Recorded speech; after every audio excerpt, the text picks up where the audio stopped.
நீங்கள் பார்த்து கொண்டு இருப்பது உங்கள் கௌசிகா ரிவ்யூ. சரி வாங்க வீடியோக்குள்ள போய் என்ன நடக்க போகுது அப்படின்னு சொல்லிட்டு பாத்தீங்கன்னா, நம்ம விஜய் இருக்காருல, அவரை இருக்கிறதுக்கோசரம் நம்ம மல்லி பேசக்கூடாத வார்த்தைகள், சொல்லக்கூடாத வார்த்தைகள் எல்லாமே சொல்லிடுறாங்க. என்னடா சொன்னாங்க அப்படின்னு சொல்லிட்டு பாத்தீங்கன்னா, இப்ப மட்டும் என் மேல எப்படி பாசம் பொத்துக்கிட்டு வந்துட்டு இருக்கு, இந்த மல்லிகைப்பூ எதுக்கு, எனக்காகவா இல்ல நீங்க பண்ண போற கூலிக்காகவா, என் மேல என்ன எதனா ஆசை வந்துருச்சா அப்படி இப்படின்னு சொல்லிட்டு வாய்க்கு வந்த முன்னாடி சொல்ற வார்த்தையை கொஞ்சம் அழகா சொல்லாம கொஞ்சம் கேவலமா சொல்லிடுறாங்க. எதனால அப்படின்னு சொல்லிட்டு பாத்தீங்கன்னா, நம்ம விஜய் மேல இருக்கிற வெறுப்பால சத்தியமா சொல்லலைங்க.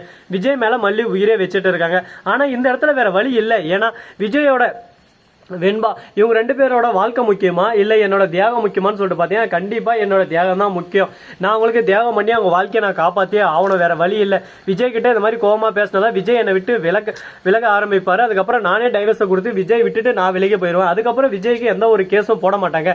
இப்ப திரும்ப அந்த கேஸ் வந்துச்சுன்னா விஜயோட வாழ்க்கையை ஜெயில கழிஞ்சு போயிடும். அதுக்கப்புறம் வெண்பா தன்னந்தனியா ஒரு பக்கம் கஷ்டப்படுவா. அப்பா இல்லாம, நான் இதுக்கு முன்னாடி அம்மா இல்லாம கஷ்டப்படுதான், இப்ப அப்பா இல்லாம கஷ்டப்படுவேன். நான் இல்லாம போனா கூட வெண்பா தாங்கிடுவா. ஆனா அவங்க அப்பா இல்லாம போனா சத்தியமா தாங்க முடியாது. விஜய்க்கு அது போலதான். வெண்பா இல்லைன்னா சத்தியமா தாங்க மாட்டாரு. நான் இல்லைன்னா கூட அப்படி இப்படின்னு சொல்லிட்டு பாதியில வந்தவன் சொல்லிட்டு நான் என்ன மறந்துட்டு விட்டு போயிடுவாரு. இந்த மாதிரி ஒரு சூழல்ல என்ன பண்ணுவாரு, ஏது பண்ணுவாரு, இந்த நேரத்துல வேற வழி இல்லை, நாம தான் கோவப்பட்டு ஆகணும். நம்மளோட வார்த்தைகள் எல்லாமே அவருக்கு ரொம்பவே கேவலமாகவும், ஒரு பக்கம் நம்ம பண்ற வார்த்தை எல்லாமே அவருக்கு நாம அவங்கள வெறுக்கிற மாதிரியும் அவங்களுக்கு புரிஞ்சாகணும். அப்படி இருந்தா மட்டும்தான் ரெண்டு பேருக்குள்ள பிரிவினை வரும் அப்படின்னு சொல்லிட்டு முடிவு பண்ணிட்டாங்க.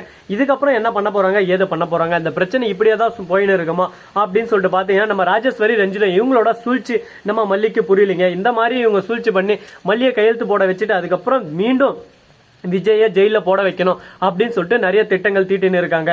ஆனா நம்ம ரஞ்சிதை என்ன புரிஞ்சுன்னு இருக்காங்க அப்படின்னு சொல்லிட்டு பாத்தீங்கன்னா, கரெக்டா இந்த மாதிரி ரெண்டு பேரும் புரிஞ்சுட்டு விஜய் கூட தன்னை சேர்த்து வைப்பாங்க அப்படின்னு சொல்லிட்டு நினைச்சுன்னு இருக்காங்க. ஆனா அது போல நடக்க போறதில்ல. ரஞ்சிதத்துக்கு நாமம் கோவிந்தா ஸ்ரீனிவாசா கோவிந்தா அப்படின்னு சொல்லிட்டு நாமம் போடுறது நிச்சயங்க. இதுக்கப்புறம் என்ன பண்ண போறாங்கன்னு சொல்லிட்டு தெரியல. ஒரு பக்கம் பயமோ, ஒரு பக்கம் பதட்டமோ, ஒரு பக்கம் பீதியும் அதிகமாயினே இருக்கு. இதுக்கு நடுவில் இன்னும் என்னென்னலாம் பிரச்சனை வரப்போகுதுன்னு சொல்லிட்டு தெரியல. கடவுளே என்னடா இது, நமக்குன்னு இவ்வளோ சோதனை வேதனை, நம்ம என்ன தப்பு பண்ணோம், யாருக்கு என்ன பாவம் பண்ணோம், ஒரு பக்கம் வேதனை பாட்டுக்கு வேதனை வந்துகிட்டே இருக்கு, சோதனை பாட்டுக்கு சோதனை வந்துகிட்டே இருக்கே அப்படின்னு சொல்லிட்டு ஃபீல் பண்ணிட்டு இருக்காங்க.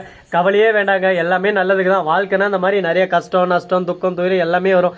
எல்லாத்தையும் நம்ம பார்த்துக்கிட்டு சகிச்சுக்கிட்டு போனால் நம்ம வாழ்க்கையில கண்டிப்பா ஜெயிக்கலாம். அப்படி இல்லையா வாழ்க்கையில ஒண்ணுமே பண்ண முடியாதுங்க. சரி பார்த்துக்கலாம், எவ்வளவோ பிரச்சனை வந்தாச்சு, எல்லாத்தையும் ஒரு பக்கம் அடிச்சு தூள் கிளப்பிட்டு நம்ம போயினே இருக்கலாம். சரி இந்த மாதிரி எல்லாம் ஒரு பக்கம் போயினே இருக்கா. மறுபக்கம் என்ன நடக்குதுன்னு சொல்லிட்டு பாத்தீங்கன்னா, நம்ம வெண்பா குட்டி இருக்காங்களா, அவங்க என்ன பண்றாங்க அப்படின்னு சொல்லிட்டு பாத்தீங்கன்னா, போயிட்டு மல்லி கூட பேசுறாங்க. மல்லியம்மா எனக்கு வயிறு பசினா சாப்பாடு தான் இதெல்லாம் போய் கொட்டிக்கோயா, எதுக்கு ஏன் உயிரை வாங்கின்னு இருக்க, உனக்கு சாப்பாடு ஆக்கி போட்டுன்னு இருக்கிறதா என் வேலையா, என்ன பார்த்தா உனக்கு எப்படி தெரியுது அப்படி இப்படின்னு சொல்லிட்டு விஜய் பாக்குற போது வாய்க்கு வந்தபடி பேசுறாங்க.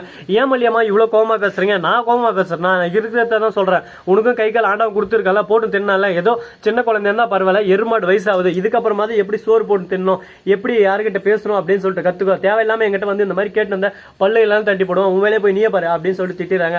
வெண்பா குட்டி அழுந்துன்னு போறாங்க. விஜய் வந்து ஏன் மல்லி இந்த மாதிரி கோவமா பேசுற, என்னதான் உனக்கு பிரச்சனை, வெண்பா கிட்ட கொஞ்சம் பாசமா, நான் பெத்த புள்ளியா யாரோ பெத்த விட்டது தானே, எனக்கு என்ன காசு வர, நான் இப்படிதான் பேசுவேன், என்ன பண்ண முடியும் உங்களால, இஷ்டமா இருந்தா பாருங்க, கஷ்டமா இருந்தா விட்டுட்டு போயினே இருங்க, என் பாட்டுக்கு என் வாழ்க்கையை நான் பார்த்து தெரியும் அப்படி இப்படின்னு சொல்லிட்டு கோவமா பேசிட்டு அங்கிருந்து கிளம்பிடுறாங்க.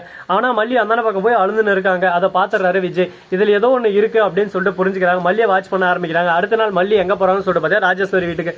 அங்க போய் ஜன்னல் வழியா ஒளிஞ்சு பாத்துன்னு இருக்காரு. அந்த சமயத்துல நம்ம ராஜேஸ்வரி வந்து உனக்கு சொன்னதெல்லாம் ஞாபகம் இருக்குல்ல, நீ மட்டும் இப்ப இந்த பத்திரத்துல கையெழுத்த போல அடுத்த செகண்ட் விஜய் ஜெயிலுக்கு போயிடுவான், விஜயோட மனைவி விஜய் தான் கொண்டான்னு சொல்லிட்டு பொய்யான ஒரு கேஸை நான் ரெடி பண்ணிட்டு இருக்கேன், அதுக்கப்புறம் வாழ்க்கையில யாராலையும் அவனை காப்பாற்ற முடியாது, ஜாக்கிரதை, நான் சொல்றது கரெக்டா சொன்ன மாதிரி செஞ்சிருவேன், ஞாபகம் வச்சுக்கோ அப்படி இப்படின்னு சொல்லிட்டு வாய்க்கு வந்தபடி பேசினு இருக்காங்க. என்ன பண்றது ஏது பண்றது சொல்லிட்டு தெரியாம, எப்பா சாமி நம்ம வாழ்க்கையில நம்மளுக்கு கஷ்டப்பட்டு தானே, இதுமே நம்மளை யாரு காப்பாற்ற போறாங்க, ஐயோ கடவுளே அப்படின்னு சொல்லிட்டு கண்ணை மூணு அழுதுன்னு இருக்காரு நம்ம விஜய். விஜய் கவலையே படாதீங்க அப்படின்ற மாதிரி மல்லியை போய் டக்குன்னு விஜய் கையை பிடிச்சி இழுத்துறாங்க. ஏன் மல்லி இந்த மாதிரி முட்டாள்தனமா பண்ணிருக்கேன், என்கிட்ட ஒரு வார்த்தை சொல்லியிருந்தா நான் எல்லாத்தையும் தீர்த்து வச்சிருப்பேன், ஏன் இந்த மாதிரி பண்ற அப்படி இப்படின்னு சொல்லிட்டு திட்டிட்டு காப்பாற்ற போயிடுறாரு.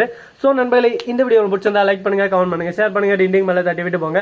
அப்பதான் நாம் போற அடுத்தடுத்த வீடியோ உங்களுக்கு உடனுக்குடன் நோட்டிபிகேஷன்ல வந்து கொண்டே இருக்கும். மிக்க நன்றி, தேங்க்ஸ் ஃபார் வாட்சிங், டாடா, see you, நன்றி, வணக்கம், வந்தனம், வருக, தருக.